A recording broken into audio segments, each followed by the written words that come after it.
மாண்பு உறுப்பினர்கள் பேசுகிற போது மெத்தன போக்குவரத்து செயல்படுத்தக்கூடாது என்று குறிப்பிட்டிருக்கிறார். இது அவைக்குறிப்பிலே நீக்கப்பட வேண்டும் என்று.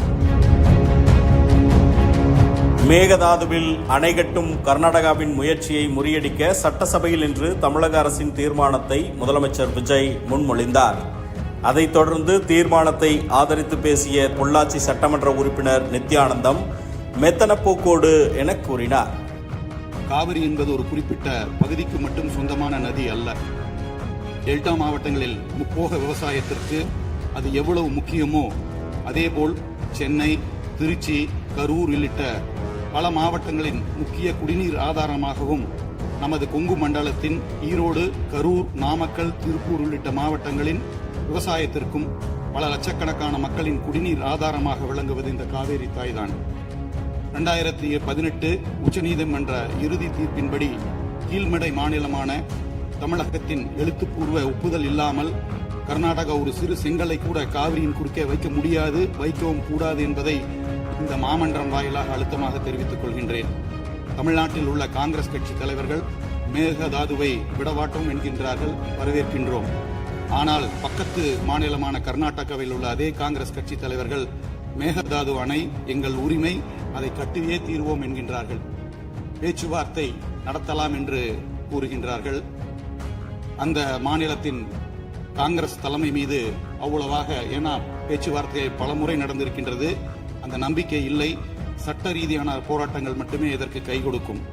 அண்டை மாநில அரசுடன் அரசியல் நட்பு காரணமாக மேகதாது விவகாரத்தில் உச்சநீதிமன்றத்தில் இடைக்கால தடை வாங்குவதிலும் மத்திய அரசுக்கு அழுத்தம் கொடுப்பதிலும் தமிழக அரசு மெத்தன போக்குடன் செயல்படக்கூடாது என்பதை வலியுறுத்துகின்றோம். கூட்டணி தர்மத்தை விட தமிழக உரிமை தர்மமே பெரிது என்பதை இந்த அரசு நிரூபிக்க வேண்டும்.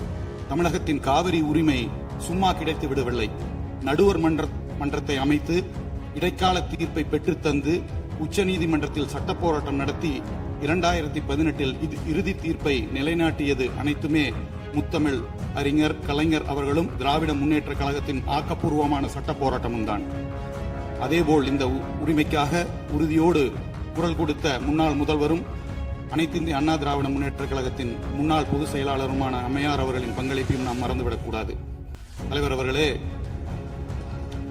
கர்நாடக மாநிலம் நம் உரிமையை பறிக்கின்றது என்று பேசும் இதே வேளையில் நமது மாநில எல்லைக்குள் நமது கொங்கு மண்டல விவசாயிகளின் 60 ஆண்டு கால போராட்ட கனவும் வாழ்வாதார உரிமையுமான ஆனமலையார் நல்லாறு திட்டத்தை நிறைவேற்ற ஆளும் அரசு கேரள மாநில அரசோடு போர்க்கால அடிப்படையில் பேச்சுவார்த்தை நடத்த வேண்டும் என்பதையும் வலியுறுத்துகின்றேன்.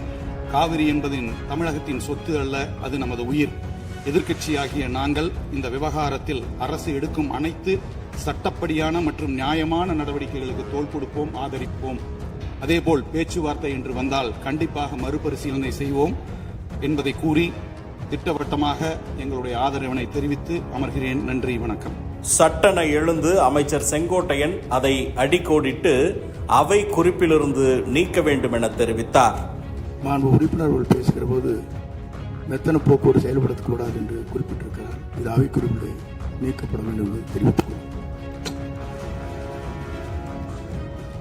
அவை முன்னவர் அவர்கள் மெத்தன போக்கு என்ற வார்த்தை நீக்கப்பட வேண்டும் என்று கோரினார். அவை நடவடிக்கை குறிப்பை பார்த்து பின்னர் அது பற்றி முடிவெடுக்கப்படும்.